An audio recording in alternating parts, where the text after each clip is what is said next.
Okay. Okay, good. Sorry about that. No worries. So I'll just restart. So the plan today is I'm going to start with a review of MaxFlow MinCut.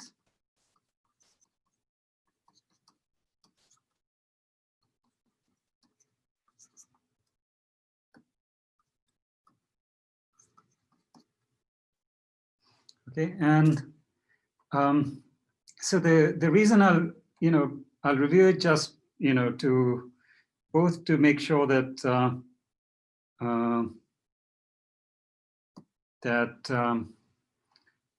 that you understand it well, and we'll have an overview of it, but also because it's it illustrates some of the aspects of linear programming, and so specifically duality.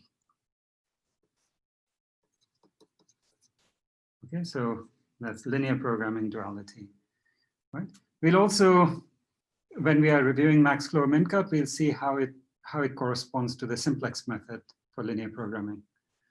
So those are two things we'll do, 1, 2, and the third thing we'll talk about is two-person zero-sum games. Okay, so that's also something that relates very closely with LP duality. Okay, so so let's start with MaxFlow and MinCut. All right, so so we're given a graph with capacities on the edges. Okay, so we're given a graph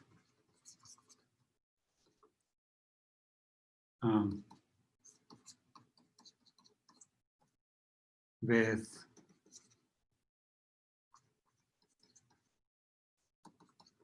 capacities C sub E on all the edges.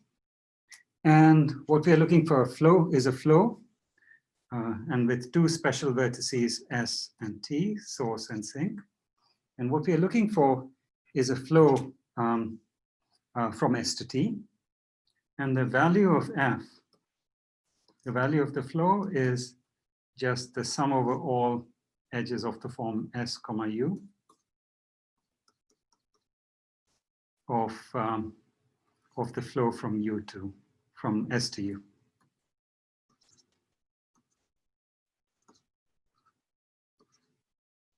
It's also the flow that enters T, right? So it's the sum over all edges V comma T. Oh my goodness. So I have a misbehaving tablet right now, but I'll just do my best with it. Let me just switch the pen type and maybe that will help.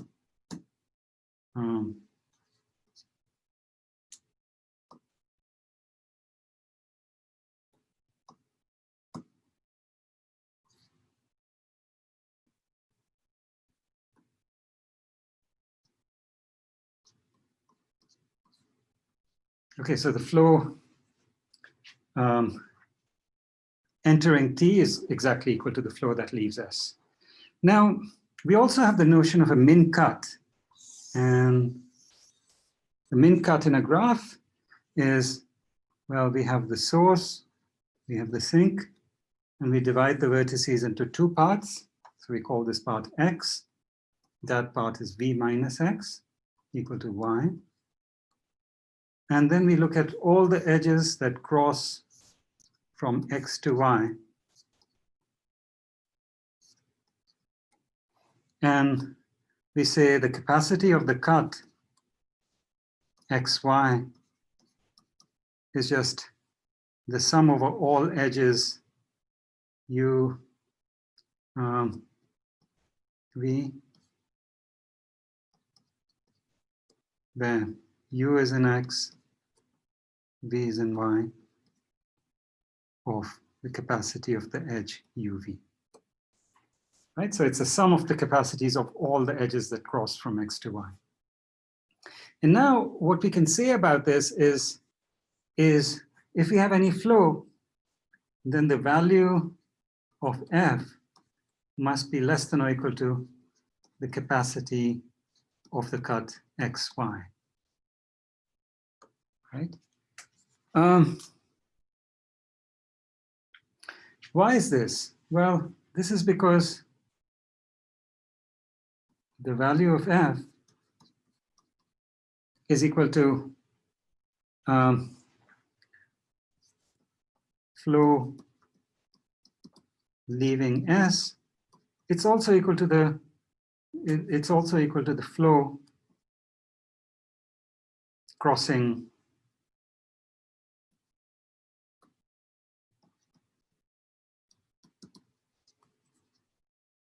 from X to Y.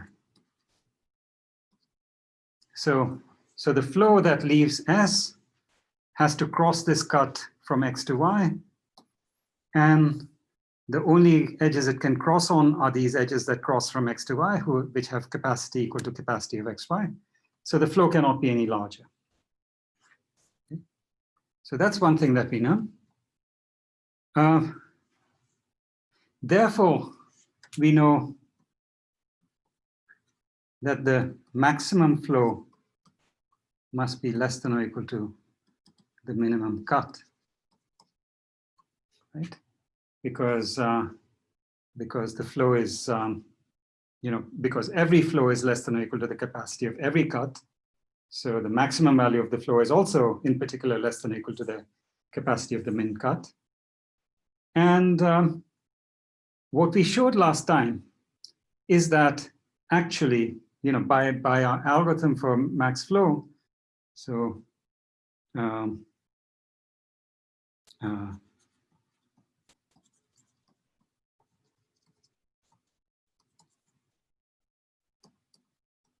by our max flow algorithm, we actually showed that max flow equal to min cut.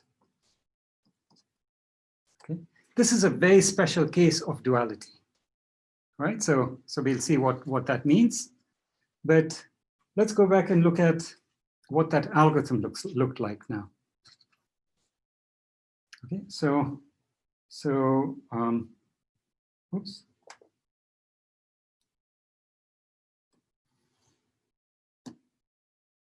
Okay.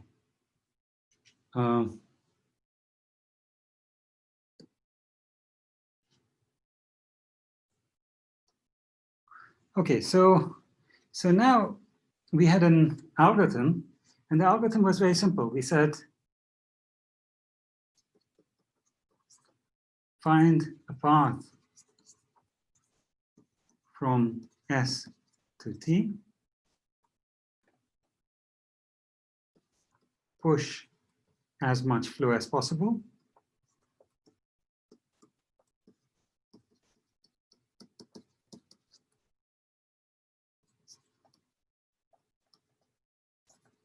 through this path.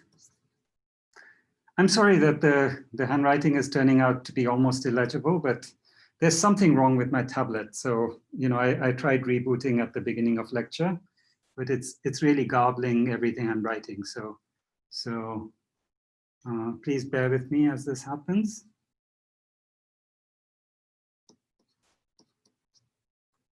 Okay. And then update the residual graph, and then repeat. Okay, so we can look at an example of this, and I'll do an example which is similar to what we did last time, but I'll just make it a little bit different just to illustrate a point. So let's say this is A, that's capacity 1, that's capacity 1. This is B, oops. This is B, That's capacity 1. That's capacity 1. And let's also put in this edge going backwards, also with capacity 1. Right? There's nothing telling us that edges cannot go in other directions. And let's put in an edge like this of capacity 1. Okay. So now, if our first path we find is S to A to T, well then, or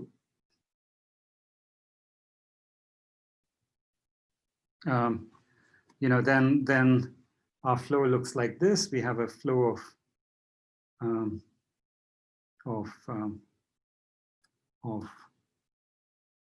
we have a flow of 1 through here and 1 through here.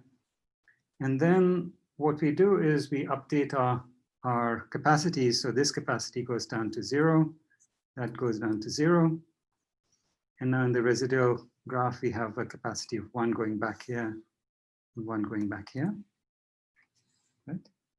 And now if we also find do another path from S to T, which goes SABT, then we have a flow of 1 going through here and a 1 going through here. And now our capacities get updated like this, right? This becomes 0, that becomes 0, that becomes 2, and that becomes 2, right? So then the net thing that you should realize is that if you have edges of capacity C sub E going this way, C sub E prime going this way, and your net flow is F going in this direction. Or for example, if you have flow F1 going in this direction, F2 going in this direction, and if F1 is greater than equal to F2, then this is exactly the same as though you had 0 flow going in that direction, F1 minus F2 going in that direction. And now your residual graph is going to look like this, right? So therefore, your residual graph now has capacity C sub E minus F1 plus F2. And this one becomes C sub E prime plus F1 minus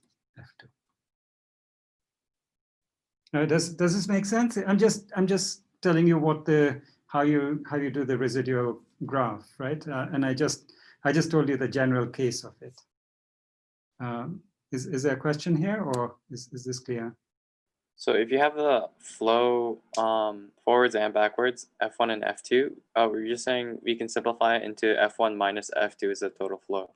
Right, because if you have flow going from U to V of F1 and V back to U of F2, there's no point shunting that flow back and forth. You may as well just put F1 minus F2 going forwards. Okay, and then the new updated capacity is what you wrote in blue. That's right. Yeah, because there's only one flow going forward, so the capacity of the forward edge goes down, capacity of the reverse edge goes up. We have a good question from the chat. Like, why don't we just think of the graph as undirected and limit the amount of flow in either direction? Well, because it might be a directed graph.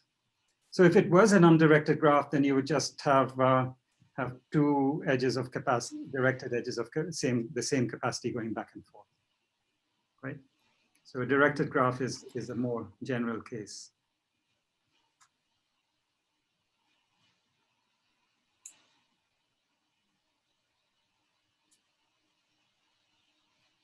Okay, so now what we want to say is that this, well, one, we argued last time that this algorithm halts because it can't keep pushing, the way the problem is set up, you can only find a, each time you find a path, you push up the flow by at least 1. And you cannot push up the flow forever because there's a finite capacity. So it's eventually going to halt. But then we said, when it halts, it actually finds a maximum flow. So how do we know it finds a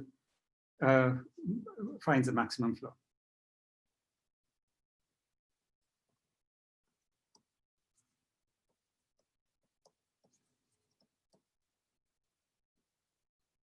Okay, so how do we know?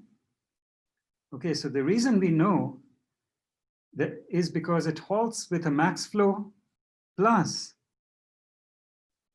a certificate of optimality. And this certificate of optimality is a min cut. So when it halts, it actually gives you a min cut whose capacity is exactly the size of the flow that it found. And so this cut actually gives you a certificate that the flow that it found was the max flow. So to understand this, let's go over the argument again, because so I want to do this again because it's a really important argument to understand, because it's really the essence of duality, of LP duality. And so when you understand this, you'll see in a concrete setting what LP duality looks like. Okay, so here's our graph, here's S, here's T. And we found a flow. We found a flow, and we can't, we ran this algorithm as long as we can. It halted. It halted means that there's no more paths from S to T in the residual graph. So now let's look at every vertex that we can reach from S to T in the residual graph. So we let X be equal to vertices reachable from S to T in the residual graph. Okay, so we have some number of vertices X that we can reach from S to T in the residual graph. Okay, so however we get that. Okay, so there's some, there's some flow going in various directions that and it allows us to go somewhere. But in the residual graph, there's no way to jump from X to Y, right? Because we know that we cannot get to T. So there's some set of vertices, including T, that we cannot get to from S in the residual graph. So now we look at all the edges that cross from X to Y.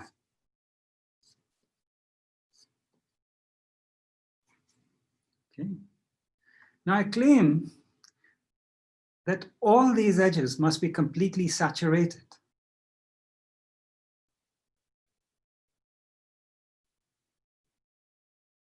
Right? Because if they were not, then there would be capacity left in the residual graph for moving forward. Right? Therefore, so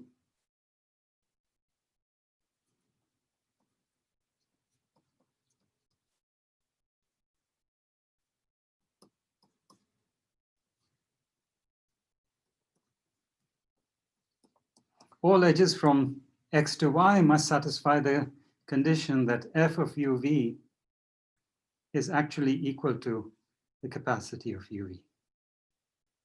Right? But now remember what we said. We said the flow from X to Y is the value of the flow. So the sum over all uv, where u belongs to X, v belongs to Y, of f uv, this is exactly the value of the flow. Right? Because the flow is the same, going out of S or crossing any cut. Right? Because it's a fluid, it cannot be compressed. Whatever goes in has to come out. But then this is also by the equal to the sum over uv of the capacity of uv, which is the capacity of the cut xy. And so what we have is that the value of the flow is the capacity of the cut. Therefore, the flow is the max flow, and this cut is the min cut.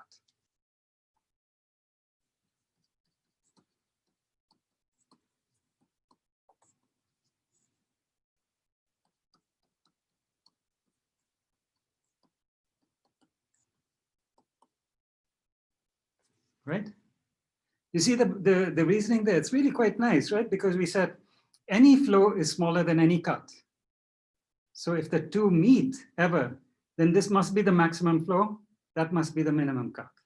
So in one shot, we got both of them.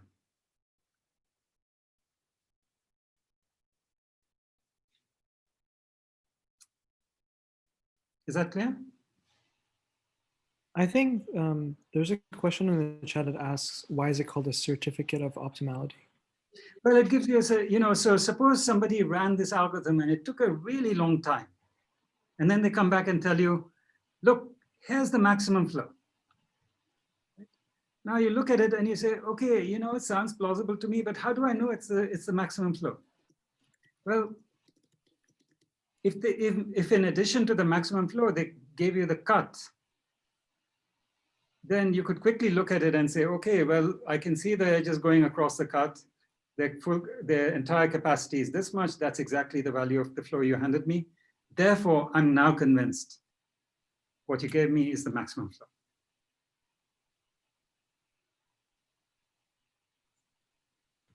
Got it, makes sense. Thank you. I was wondering for the example you made above, if you make a set of S and A as X and then B and T as Y, wouldn't the middle edge have capacity 1 and flow 0? For the example you made on the top right corner. Oh yeah, so you're saying, well, if you look at this particular example, and you look at you look at this S and A as X, B and T as Y. But now if you look at the capacity of this cut, it's 1 plus 1 plus 1, so it's 3, right? The max flow is only 2. So it's in general, you can find cuts whose capacity is larger than the minimum cut, and that's okay, right? But when you actually find the smallest cut, its capacity is going to be the capacity of the max flow. It could be larger than the capacity of your current flow if you haven't found the max flow yet. But by the time you get around to finding the max flow, and if you find the minimum cut, they'll meet in them, right? Oh, so like out of the many possible possible ways to get the max flow, like one of them is also the min cut, and that's the one that we're finding. Every way of finding the max flow will give you a min cut. But in this case, isn't it just like SAT and SVT is max flow?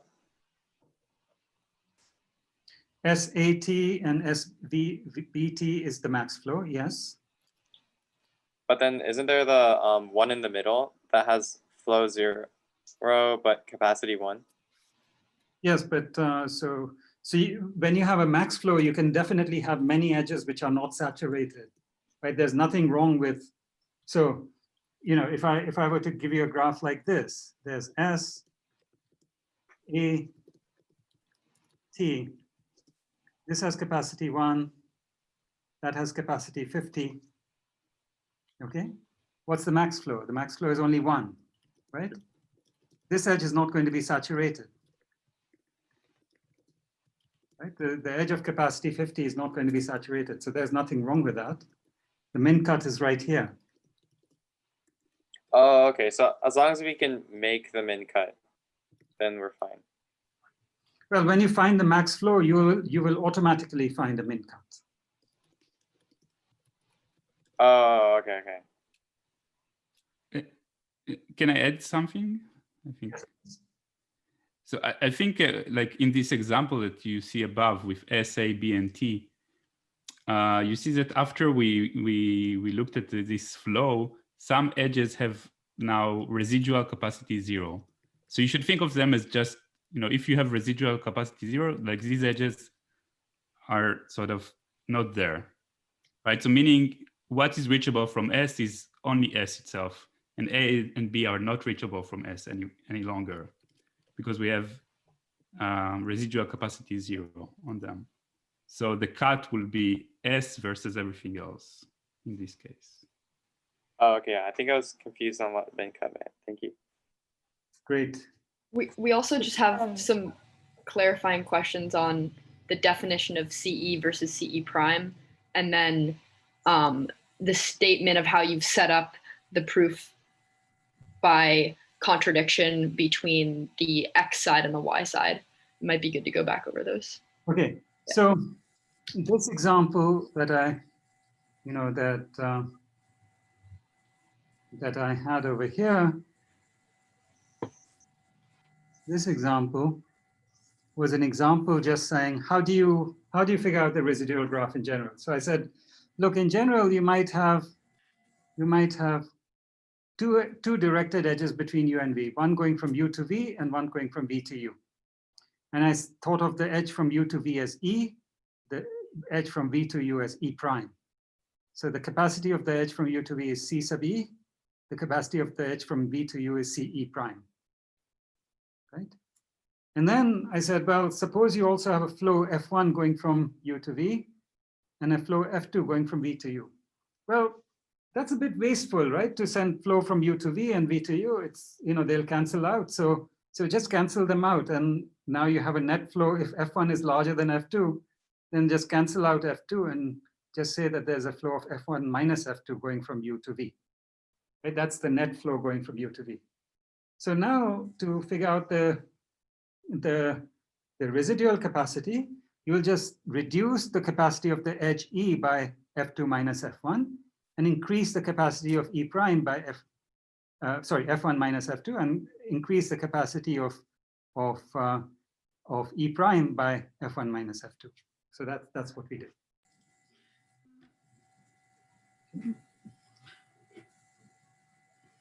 Okay. So there was another question. Sorry. I just want to ask, like, is the algorithm gonna help us like find the path or like where to cut, or we just can only find the values of it? If it's going to help us find the cut or just the value? Yes. Well, here's what we do. So when we look at the residual graph, when it halts, if we look at the residual graph and we look at all the vertices which are reachable from S in the residual graph. And you have to remember that any edge of capacity 0 is like that edge doesn't exist. Mm-hmm. So you go from S to every vertex that you can, call that set X. The rest of the vertices are the set Y. So you found the cut XY explicitly. Yes, thank you. Is that when we find like on the edge that is 0, which is that is the cut? Sorry, I couldn't understand that. I still haven't guessed like why, how to find a cut. I mean, we can go there, but like, how do we identify it? Sorry, does anybody understand the question? I'd love to answer, but I can't hear it very well.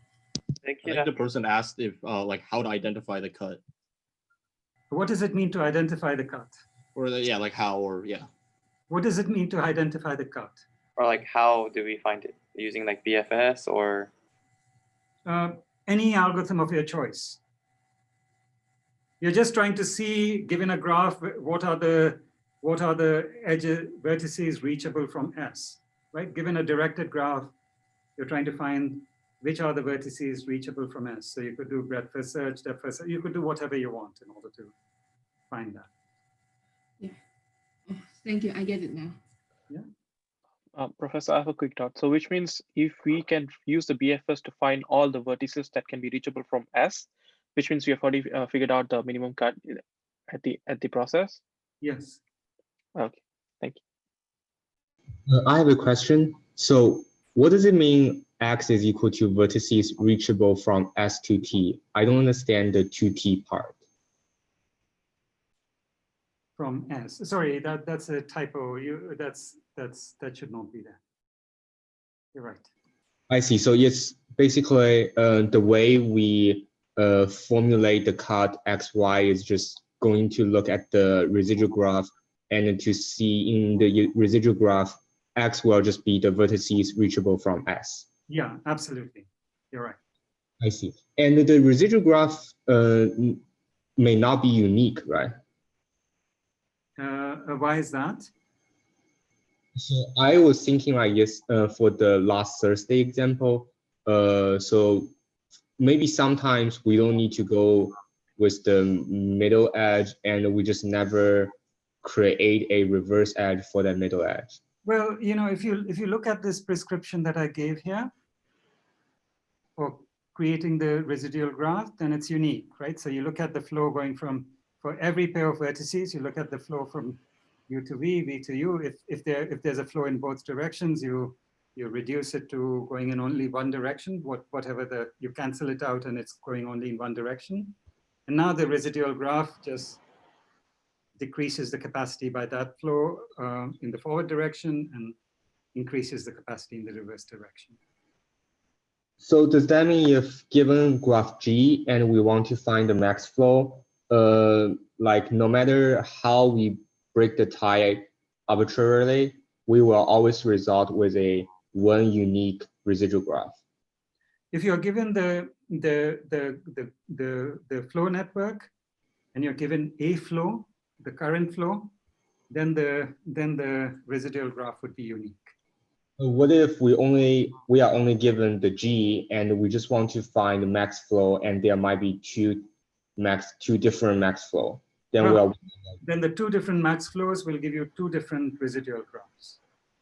I see. So for the same graph with the same flow, we will always have one unique residual graph and one unique mean cut. But if we have like multiple different max flow, then we might have like multiple different residual graph and multiple different mean cut correspondingly. Yeah, absolutely. So for example, if you had a graph like this, you know, these capacities were two. Oh, sorry. These capacities were 1, 1, 1, 1. This is S, A, B, C, T. And this capacity was 1. Okay. So now you have two different max flows, right? You could either have a flow of 1, 1, and 1, right? Or you could take the bottom path, right? You could either go through the top path or you could go through the bottom path. They're both valid max flows. In either case, the min cut is that one.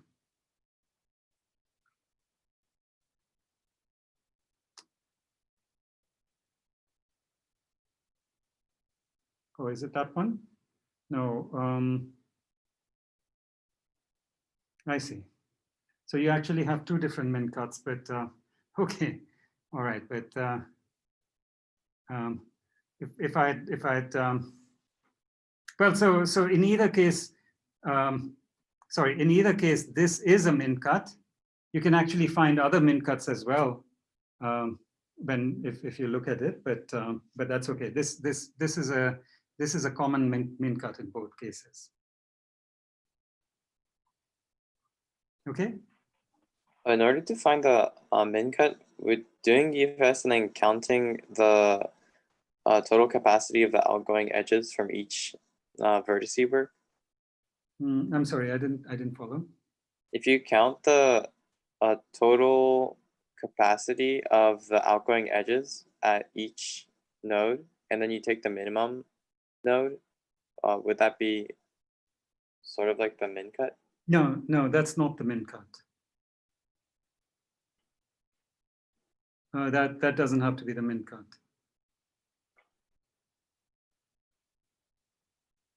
So the min cut in general is something more complex, right? So you can play with examples. And, okay. All right. Is A not included in the other like Y set because we can't reach A, right? Right. That's why I said that this wasn't the only min cut. You know, in this particular case, when you come up with a residual graph, it's going to look like you know, SBC is going to be one part of the cut. So the cut is going to look like that. Right, that's X. And this rest of it is going to be Y, right? Does that make sense? So why isn't the SA is also a like X is equal to SAB and CT is equal to Y, since the AC will have a capacitance equal to 0 as well?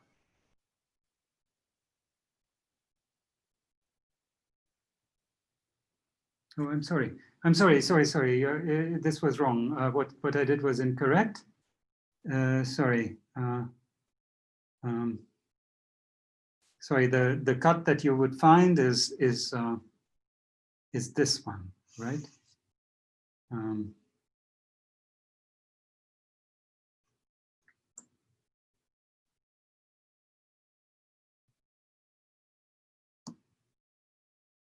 Sorry, I just want to get rid of this part of the line.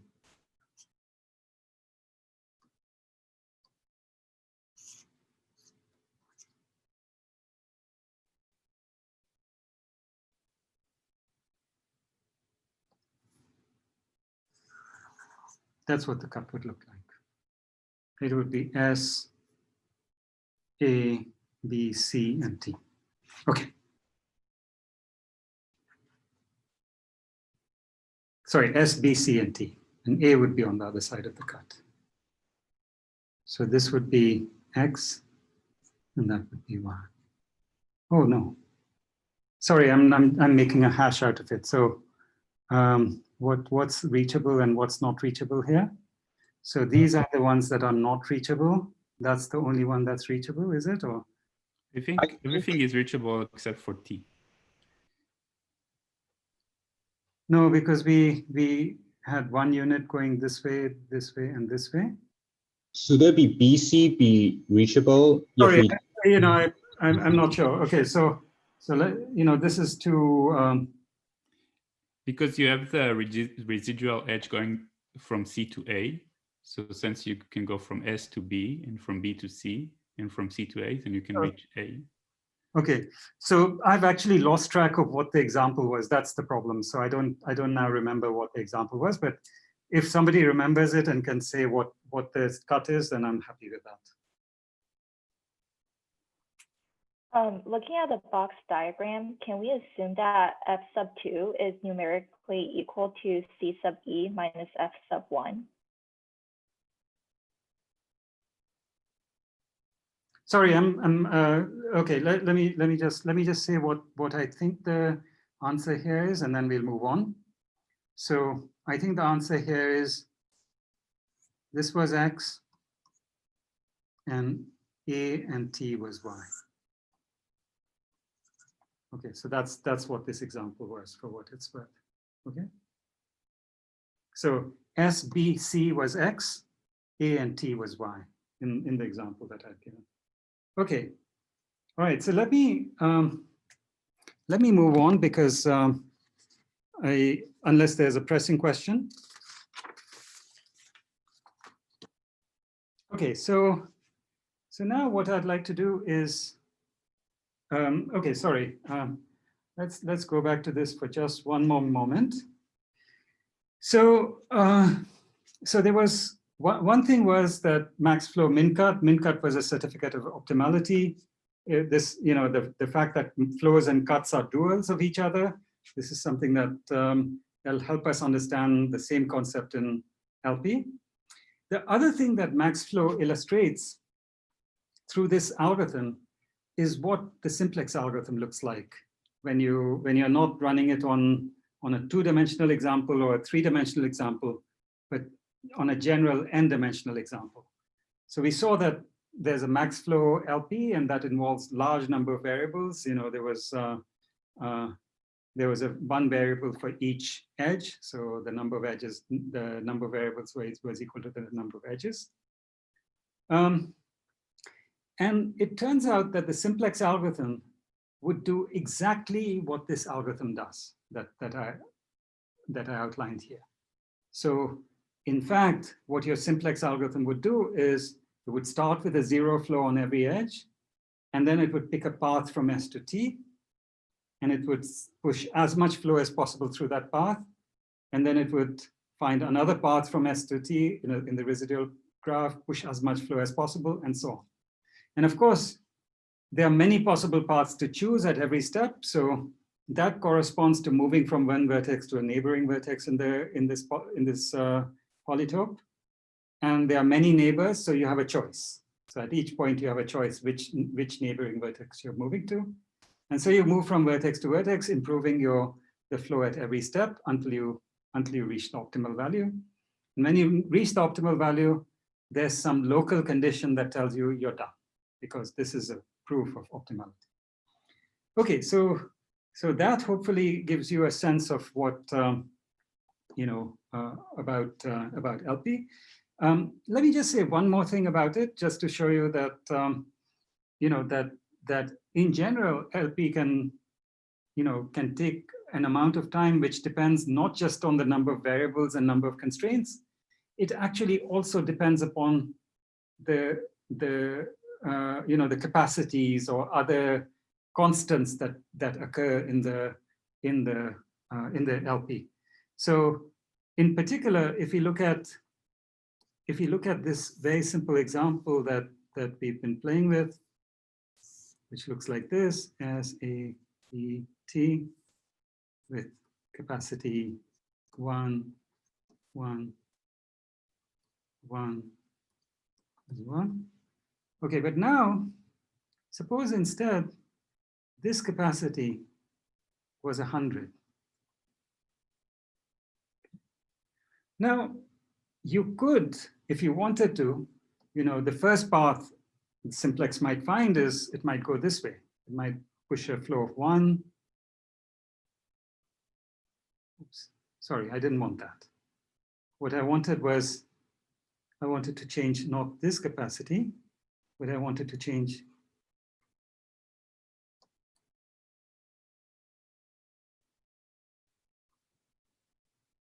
this capacity to 100. Okay. So now, suppose that we made the mistake of picking the path SABT as our first path. Well, then we would have a flow of 1 going through here, 1 going through here, and 1 going through here. And we would update this capacity to 99, this capacity to 0, and we'd actually put in this edge with capacity 1, and we'd update this capacity to 99. So now what happens? Well, now we could find, if we were unfortunate again, we would choose the path SBAT. So we'd be pushing flow 1 through here. The total flow going through here would now be, there was a flow of 1 already going through here in that direction, but now we have a flow of 1 going in the opposite direction. So the new flow is 0. But now the flow going in from B to A has now been increased to 1. So we should sorry, and there's 1 unit that goes, since we went from S to B to A to T, we'd have this as the new flow. And the new capacities, we decrease this capacity to 99. We decrease this to 0. We'd increase that to 1. And we decrease that to 99. Okay. So what you can see is that each time we take a unit of flow through the middle, the edge in the middle flips direction. And so we can keep routing 1 unit of flow from SABT and then alternately from SBAT, right? And so the total number of iterations it takes us to push the 200 units of flow from S to T, that's the optimal flow, it's going to take us 200 steps. But the 200 just happened to be the, it's just because I wasn't very ambitious in choosing these capacities. I could have chosen 1 million or 1 billion, and then the number of steps that this algorithm would take would be correspondingly large. Okay. So it turns out that nobody knows of an LP algorithm that does not depend upon the size of these numbers. Okay.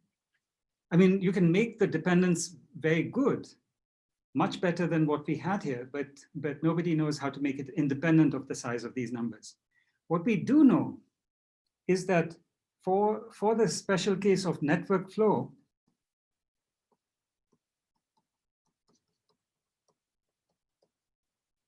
if we always promise to choose shortest paths, meaning the minimum number of edges from S to T at every step, then the number of paths that we'll find is only big O of n times m. And since each path finding takes only linear time, this implies that the running time of the algorithm is n times m squared. Okay. So there is an algorithm which takes only order n times m squared time, which is just the simple modification where we always look for a shortest path. Now, it turns out that there are much faster algorithms also known. There's a huge literature about max flow problem, but this happens to be one of the simplest algorithms that there is, which gives you truly polynomial time. Okay, so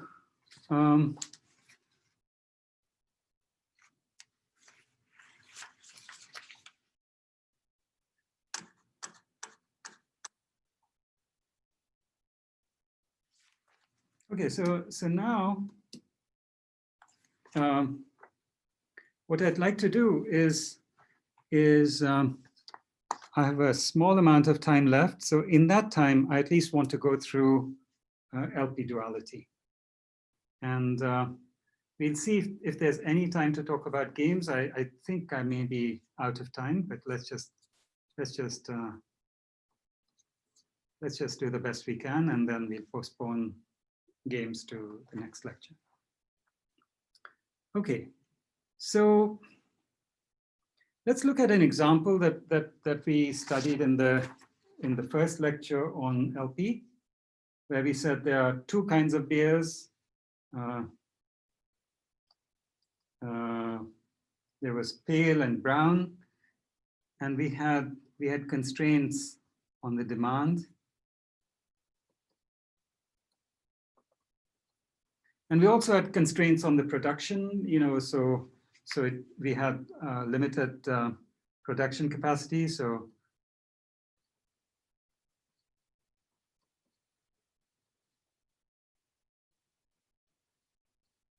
okay, and of course, the amount of each we produce is non-negative. And what we want to do is maximize the profit, which is P plus 2B.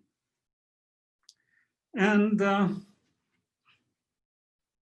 what you can, just by playing with it, you can check that here's a solution.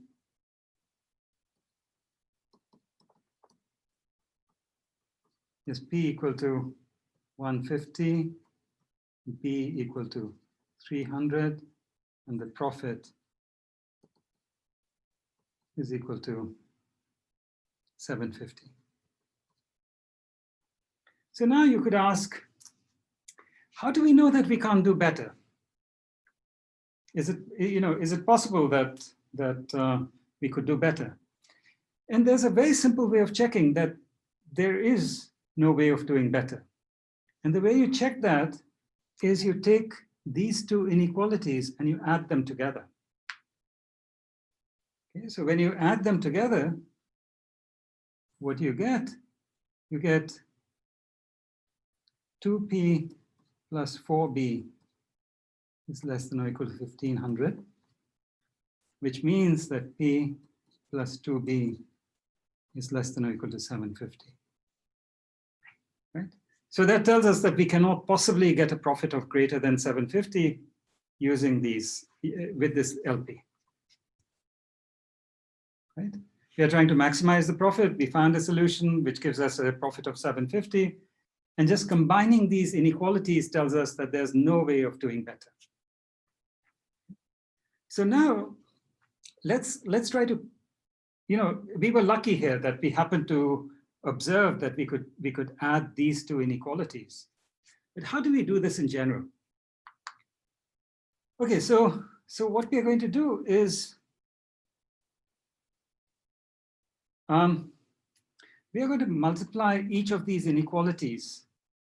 So we'll see how do we get, if we didn't happen to notice that we should add these two inequalities, how would we figure this out sort of automatically, right? What's the best such bound we can get? So let's take this first inequality and multiply it by x, the second inequality and multiply it by y, and this third inequality and multiply it by z. So we have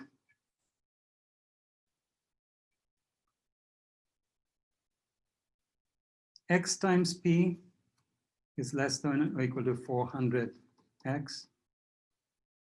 Y times b is less than or equal to 300y. And z times 2p plus 3b is less than or equal to 1200 times z. Now, notice that in order to write these inequalities down, we had better also assume that x is at least 0, y is at least 0, and z is at least 0. Because if we multiply by a negative number, then the inequality flips from less than or equal to greater than or equal to. Okay, so we'll make sure that x and y and z are at least 0. And now we add these inequalities together. So we get x times, okay, sorry. If we add them together, we get p times x plus 2z plus b times y plus 3z is less than or equal to 400x plus 300y plus 1200z. Okay. So now what we could do is, since we are trying to get an upper bound, we are trying to say p plus 2b is less than or equal to something. So what we want is x plus 2z equal to 1, y plus 3z equal to 2, right? So that way, this means that this would become p plus 2b, and this is less than or equal to something, right? So we want to minimize this something. So we want to minimize 400x plus 300y plus 1200z. So that's another linear program, right? We said x, comma, y, comma, z greater than or equal to 0. This is our dual linear program. It gives us it's going to tell us that the profit is less than or equal to this number. And so if you look at what we actually did, we substituted x equal to 0, y equal to 1/2, and z equal to 1/2 into this. And so we got x plus 2z equal to 1, y plus 3z equal to 2. And then we are minimizing 400x plus 300y plus 1200z. And this was equal to 300, 1/2 times 300 plus 1/2 times 1200, which was 750. So we are saying, here's our dual LP. Now notice that P and B are larger than 0. So in fact, we don't necessarily want x plus 2z to be equal to 1 to get P here. If you got more than 1 times P, it's also fine. It gives us an upper bound on P plus 2B. So really, we want to put in greater than or equal to 1 and greater than or equal to 2 here. Okay, so our dual linear program just writes down the constraint that we want a linear combination of these 3 inequalities We want the linear combination to be non-negative. We want to multiply by non-negative numbers so that the inequalities don't flip signs. When we add up these three inequalities when multiplying by x, y, and z, we want the left-hand side to be at least p plus 2b, right? So that if we get an upper bound on whatever this left-hand side is, it's an upper bound on p plus 2b. So if this left-hand side was 2p plus 2b, that would be completely fine, because if we said 2p plus 2b is smaller than 1,000, then so is p plus 2b, right? And then what we want is that the right-hand side should be as small as possible, because that's our upper bound. That's the maximum profit we can achieve. We are showing that no matter what solution we have, it cannot achieve a profit of more than this much, right? So this is our dual program. This is called the dual LP. And linear programming duality tells us that as long as the LP is not unbounded, as long as there's a solution, then the optimal solution of the primal of the LP you started with is the same as the optimal solution of the dual LP. So now, once again, what happens here is that if I give you a solution to the LP, and if I also give you a solution to the dual LP, and I say that the two are equal, then you know that these two must be optimal. So here's another way of picturing it. So this is any solution to LP. This is any solution to the dual. What we know is that any solution to the LP must be smaller than any solution to the dual LP, right? Because that's how we define the dual LP. Now, what this is telling us is, if you look at the maximum that you can achieve for the LP and the minimum that you can achieve for the dual, actually, these two coincide and there's nothing in the middle. So this is equal to that. The max of the primal LP is equal to the min of the dual LP. So if you optimize both LPs, you get the same value. And that's LP duality. That's a very deep theorem. Okay. Now, how do you prove that this holds, that the dual solution, that the dual optimal coincides with the primal optimal? Well, you do it in exactly the same way as we did it for max-flow min-cut. What you do is you run the simplex algorithm. For that, you have to know what the simplex algorithm is, but assuming you know what the simplex algorithm is, you just run the simplex algorithm. And when it cannot improve anymore, you actually show that it's found a solution to the dual LP of the same cost. And therefore, you have a proof of optimality just by the fact that your primal and the dual both have the same value. So again, it provides a certificate of optimality for your primal LP.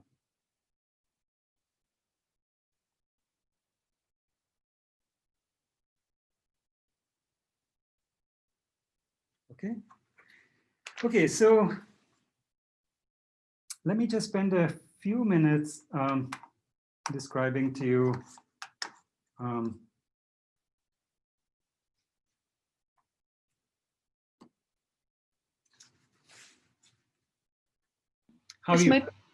I'm sorry.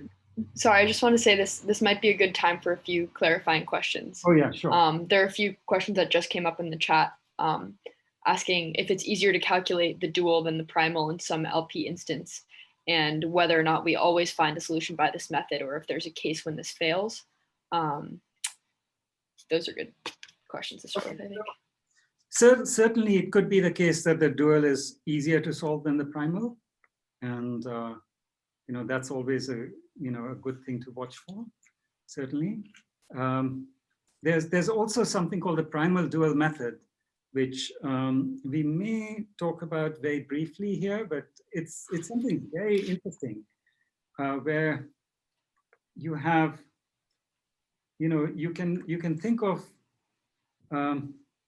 running your algorithm as a game between two players, the primal player and the dual player. So each player is trying to optimize its own, its own part of the solution, and they are sort of competing against each other because the primal and the dual player are in competition. So there are two subroutines that are sort of fighting each other.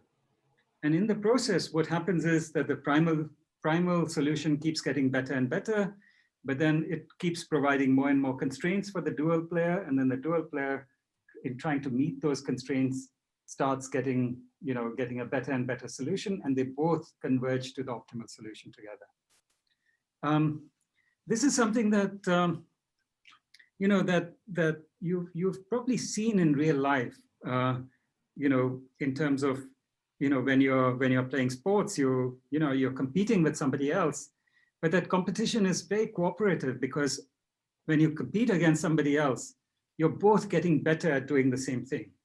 So you might have heard, for example, Roger Federer and Rafa Nadal, they always refer, they have this rivalry that's quite epic, but they, if you hear them talk about it, they really describe each other as people who inspired them to play much better. Each of them got much better at what they do in trying to compete against each other, right? And it's a phenomenon you see all the time in real life.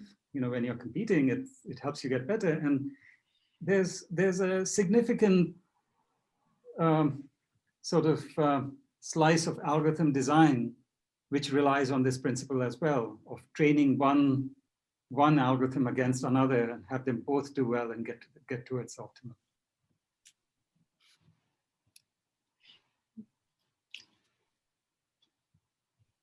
And then a quick follow-up clarifying question on that. So does that have a faster and more efficient runtime than Simplex does? And then also, is Simplex generally, this is a clarifying question, better to use on maximization or minimum problems? Can it solve any LP problem?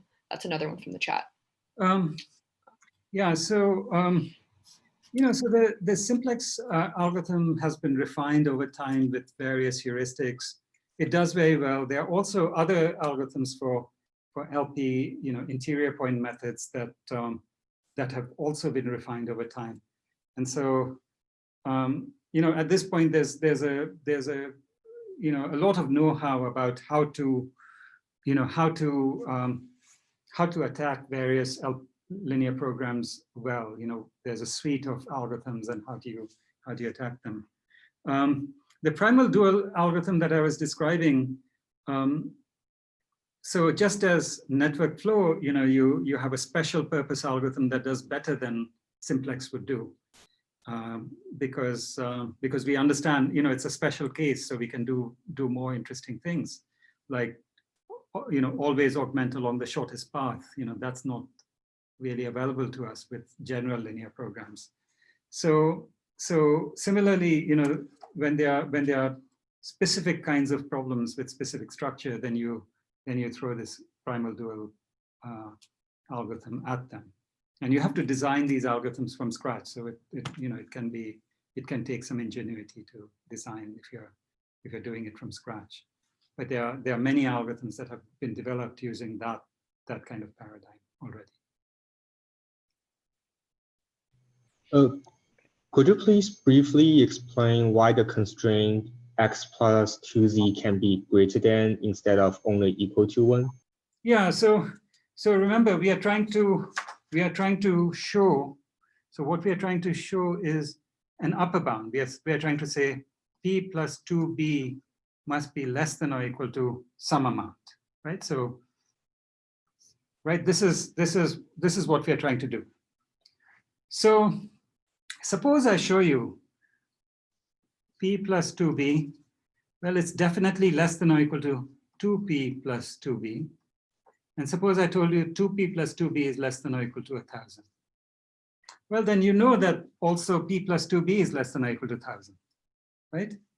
So it's not just that, you know, in order to give an upper bound on p plus 2b, since I know p is positive and b is positive, if I give you an upper bound on anything, you know, where the coefficient of p is anything greater than or equal to 1, and the coefficient of b is anything greater than or equal to 2, then I have a valid upper bound on p plus 2b. So that's why we say the coefficient of p, which is x plus 2z, should be greater than or equal to 1. The coefficient of b, which is y plus 2z, must be greater than or equal to 2.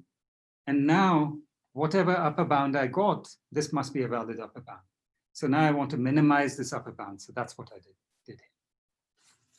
So it's like, even we relax the constraint, we can still find the tightest bound, since. Well, because I'm just allowing, you know, I'm taking the minimum over more things, so it's got to be a better bound, right? It can't get any worse.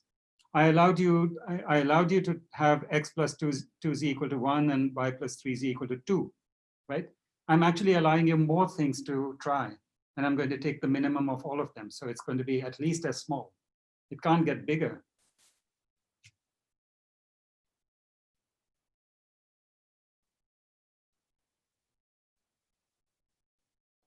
I was wondering, how do we represent the simplex algorithms, like all the vertices that we need to search for as the like network flow graph? No, we don't. I was just describing to you what the simplex algorithm does in the case that you take the network flow problem, write its linear program, and try to solve it using the simplex problem, right? I said what the simplex algorithm would do in that case is exactly the algorithm that I showed you. Oh, so we can turn a max flow into a simplex, but it doesn't mean that all simplex can be turned into max flow. That's right. Okay. The max flow is a special case of linear programming, and in that special case, simplex looks like the algorithm that I showed you. Okay. Okay, so now let's spend the last few minutes looking at a general LP and what general LP duality might look like.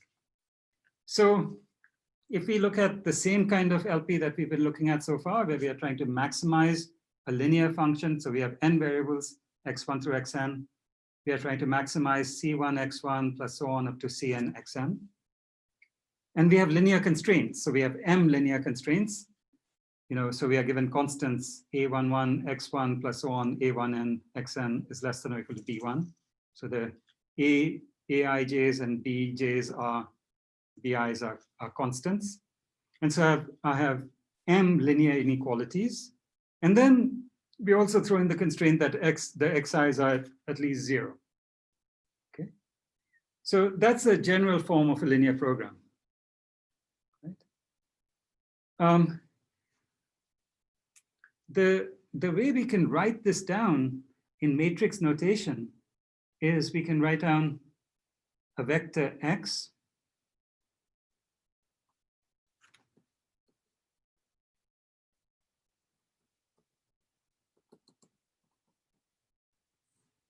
we can write down a matrix A,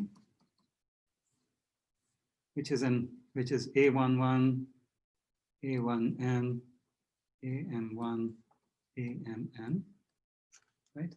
And then the way we would write this down is A times X less than or equal to B, right? So we have a vector X, we have a vector B, X greater than or equal to 0. And then we want to maximize. So if you think of a vector C, which looks like C1 through Cn, then it's C transpose X. Right, so we write C as a row vector.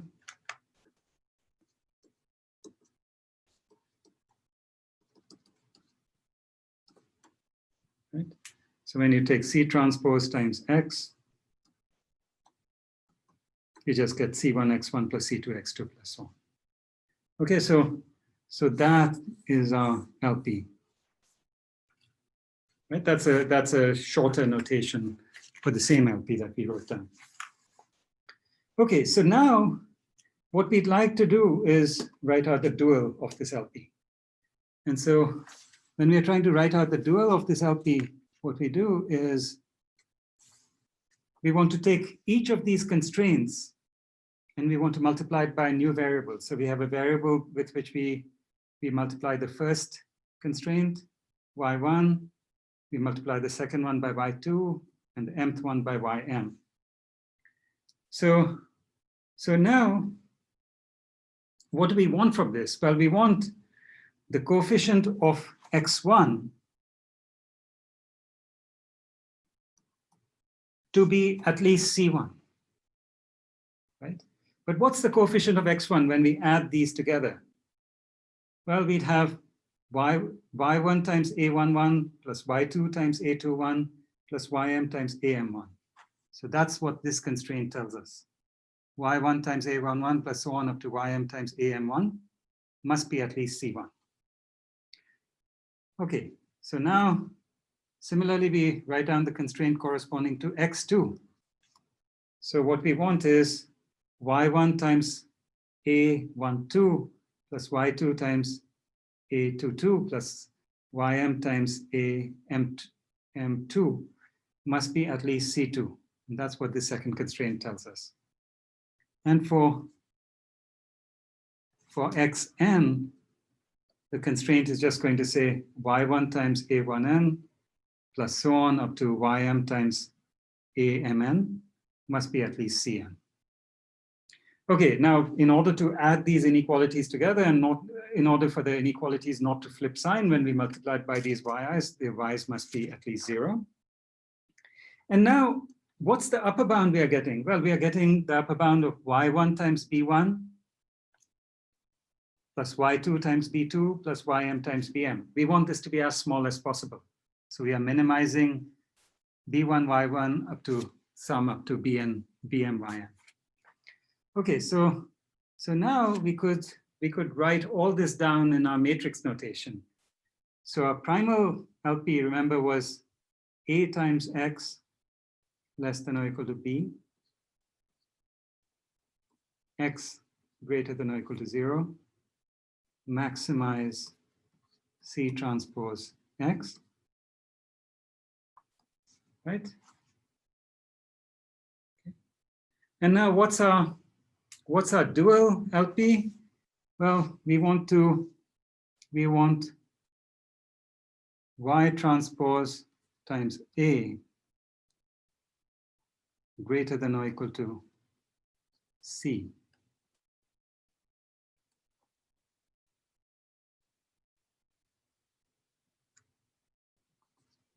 Y greater than or equal to 0. Minimize B dot Y.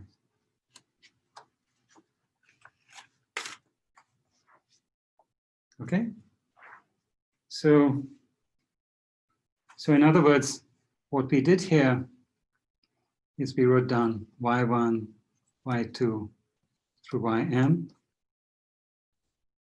and we multiplied by this matrix a11 through m1,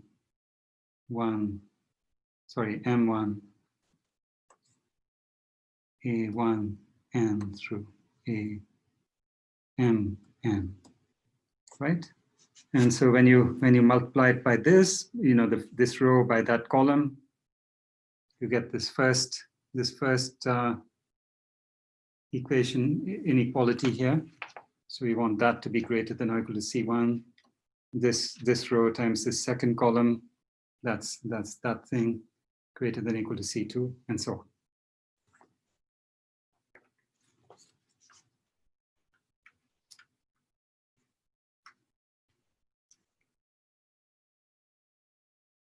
Okay, so I hope you can see that this is just putting into notation and with general n and m right? So n variables, m inequalities, m constraints, and then just what we saw in the simpler examples. We are just redoing the same thing, and we are just saying, okay, we are given these inequalities, right? And we want to know what's the best upper bound we can get out of these inequalities for our objective function, which is c1x1 plus c2x2 and so on up to cn xn. And so what we are trying to do is we multiply each of these inequalities by its own private variable. We make sure the variable is non-negative so that the inequality doesn't flip. We add these together and we see what the coefficients are of x1, x2, x3 up to xn. We want the coefficient of x1 to be at least c1. That's what our first constraint says. Coefficient of x2 is at least c2, and so on. So now that our coefficients are at least as large, now we know that the right-hand side, which is b1 y1 plus b2 y2 up to bm ym, this is an upper bound on our objective function. So we want to minimize that, and that's what we write down as our LP. So that's our dual LP. It's just a straightforward, statement of our desire. Our desire is to find the best upper bound. So we just translate it in a straightforward way and say, this is what we desire. That's the LP that says what we really want is the best upper bound you can get by just combining these inequalities by multiplying them by non-negative numbers. And then having put that together, we just say, okay, so that's our dual LP, minimize this. And lo and behold, it turns out that the minimum of this dual LP is exactly the same as the maximum value that we can achieve for the primal LP. That's LP duality.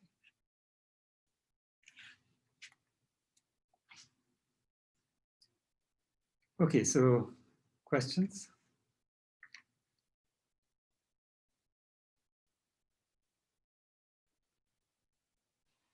I'm not seeing anything. Oh, there's something in the chat. Does LP duality always work? Does it always work? Yes. So what you can say is that if the LP we start off with is not unbounded, right? So it could be unbounded, meaning that there's no solution, right? It's just the solution happens at infinity, but as long as there's a solution, then the dual LP will also have a solution, and then the two will be equal. This is a question from chat. Should it be Y transpose A greater than C transpose? Since we say C transpose or C is a column vector. It'll be a column vector, right? Because when we take Y transpose times A, oh, I see. What will we get? We'll get a no vector in this case, I think. We will get a row vector. You're right. So it should be C transpose.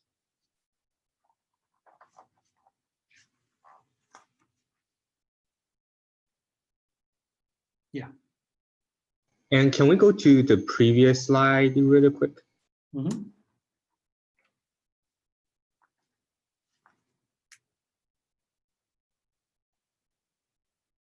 Thank you. I have already taken a picture. I just missed the last part.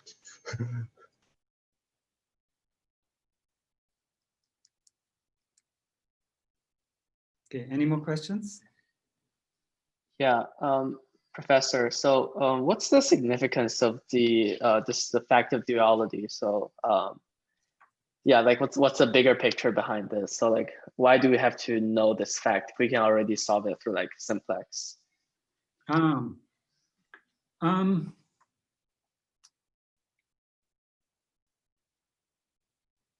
So there are a number of reasons to understand duality. One is that it plays an intimate role in the proof of correctness of these algorithms. Okay, that's number one. Number two, it turns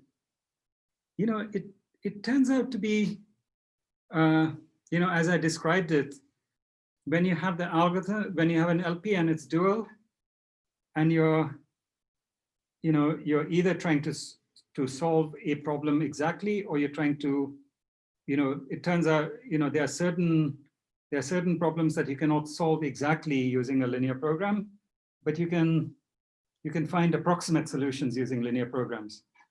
And then what you can do is you can design a good algorithm by going back and forth between the LP and its dual, and do these dueling subroutines the way I described it before. There's a third reason to learn about duality, which is that anytime you have a magic trick like this that works, there's usually it allows you to get great insight into something. So there are even non-algorithmic things that you can even understand the structure of certain problems by using this kind of duality. So there are sort of a number of places where duality actually helps one to understand something very non-trivial about algorithms and about algorithmic problems. Are we using the dual LP as a certificate of optimality to the LP problem? Yes, you can. Yes, definitely. So if you have a solution to the LP, and if you exhibit a solution to the dual LP with the same value, then you know that both are optimal. So it's basically as in the max flow example, if we have a hot in the max flow algorithm, and then we also find the min cut, and then we just have the certificate of the optimality. Yes. I see.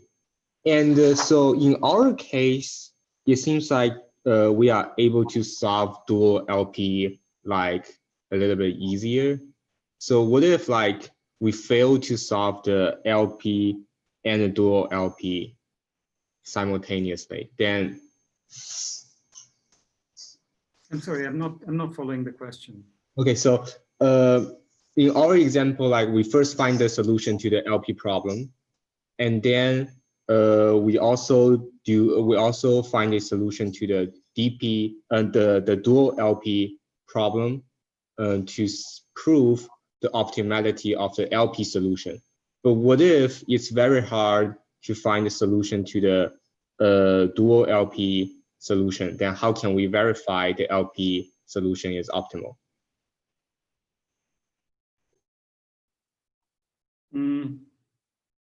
I think you would end up writing local constraints showing you that that your solution is optimal. Okay, so I don't think it ends up being a difficult thing to do. I see. So besides finding the dual LP solution, is there any other way or any other certificate of optimality? In general, or for an LP? For the LP. But that's the main certificate of optimality for an LP. Just like find the solution to the dual LP. Yes. I see. Thank you. Thank you so much. Yeah.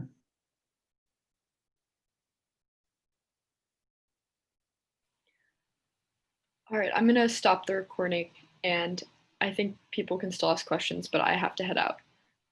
Great. Thank you. Thank you. And for anyone who has unanswered questions on the Piazza thread, we're going to circle back to them and look at the slides again to make sure that we have the details right. Okay, stopping the recording.